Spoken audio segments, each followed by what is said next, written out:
Guys Motorola কি শুরু করলো, এই তো আরো এক ফোন লঞ্চ করে ফেললো। এটা নিয়ে এই বছরের শুরু থেকে 3টি ফোন লঞ্চ করে ফেলেছে। শুধু লঞ্চই করছে না, প্রতিটি ফোনে ছিল ফিচার্সে ভরপুর। আজকে যে ফোনটি লঞ্চ করেছে এটার নাম মোটো G04। এর আগে যে কয়টি ফোন লঞ্চ হয়েছে সেগুলো বাজেট সিরিজের ছিল, বাট এটি মোটোরোলার এন্ট্রি লেভেলের স্মার্টফোন। তবে এখানে অফার করছে অবাক করা সব ফিচার্স, আর এই ভিডিওতে আমরা সবকিছুই জানাতে যাচ্ছি। আর হ্যাঁ, ভিডিও ভালো লাগলে সাবস্ক্রাইব করতে ভুলবেন না। যাই হোক, চলুন শুরু করি আজকের ভিডিওটি। Look at this phone. এটাকে দেখে কি কোনোভাবে মনে হবে ফোনটি মাত্র 7,000 রুপিতে লঞ্চ হয়েছে? এটা ডিজাইন অন্যান্য মোটোরোলার বাজেট ফোনের থেকে অনেক বেশি ভালো লেগেছে, বিশেষ করে এর কালার্স। খুবই সুন্দর দেখতে কিছু কালার রয়েছে। এর মধ্যে অরেঞ্জ কালারটি যা লাগছে না, যাকে বলে অসম। তবে আপনার কোন কালারটি ভালো লেগেছে সেটা কমেন্ট করে অবশ্যই জানাবেন। যাই হোক, মেইন কথায় আসি। এর ব্যাক প্যানেলে PMMA ম্যাটেরিয়াল ইউজ করা হয়েছে। এর ওয়েট 178.9 গ্রাম। বেশ হালকা ফোনই ধরতে পারেন। এছাড়া ফ্রন্টে পেয়ে যাচ্ছেন পান্ডা গ্লাসের প্রোটেকশন। পোর্টস এবং বাটন নিয়ে বললে নিচে speaker, grill, type C port এবং মাইক্রোফোন।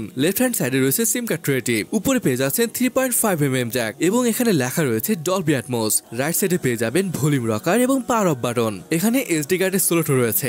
এছাড়া IP52 এর রেটিংও পেয়ে যাচ্ছেন। Overall design, colour, build quality দারুণ ছিল। যদি ডিসপ্লে নিয়ে কথা বলি, এখানে ব্যবহার করা হয়েছে 6.56 ইঞ্চের HD+ IPS LCD ডিসপ্লে, যেখানে পাচ্ছেন 90 হার্জ রিফ্রেশ রেট এবং ব্রাইটনেস পাচ্ছেন 537 নিটসের। প্রাইসেস হিসাবে আমি বলবো বেশ ব্রাইট একটা ডিসপ্লে। এছাড়া অ্যাভারেজ সাইজের চিন বেজেল, সাথে 5 হোল, মানে একদমই মডার্ন ডিসপ্লে বলতে পারেন। এবার আসুন এর স্পেসিফিকেশন সম্পর্কে কথা বলি। এই ফোনটি এসেছে ইউনিসক T606 প্রসেসরের সাথে, যেটা ট্রাইড অ্যান্ড টেস্টেড প্রসেসর। এই সেম প্রসেসর অসংখ্য এন্ট্রি লেভেল ফোনে ব্যবহার করা হয়েছে। ফোনটির আন্তত স্কোর 2,60,000-এর মতো আসে, যেটা বেশ ভালো একটা স্কোরই আমি বলবো। এর দুইটা ভ্যারিয়েন্ট রয়েছে, তা 64 এবং অন্যটি 8GB র্যামের সাথে 128GB স্টোরেজ, LPDDR4X র্যাম এবং UFS 2.2 স্টোরেজ টাইপ। এটা খুবই ভালো একটা ব্যাপার। এই ফোনটিতে ব্যবহার করা হয়েছে 5000 mAh ব্যাটারি, সাথে রয়েছে 10 ওয়াটের চার্জিং। তবে এটি 15 ওয়াট পর্যন্ত সাপোর্ট করে। আরো একটা মজার ব্যাপার, এই প্রাইসে এটি সম্ভবত প্রথম কোন ফোন হবে যেখানে out of the box Android 14 থাকছে, যেটা এই ফোনের জন্য দারুণ ব্যাপার ছিল।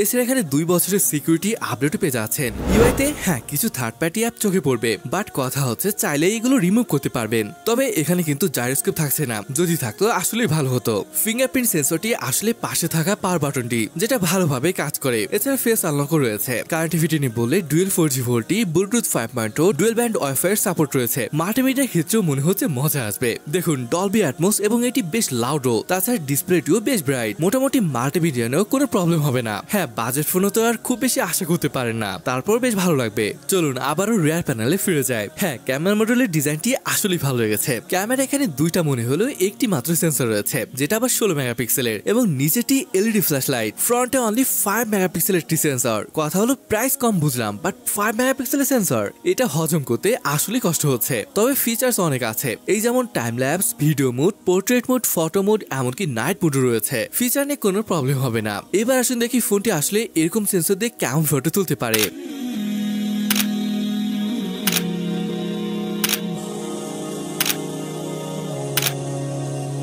গাইস, এই প্রাইসে ফটো কোয়ালিটি আপনার কাছে কেমন লেগেছে সেটা জানাতে পারেন।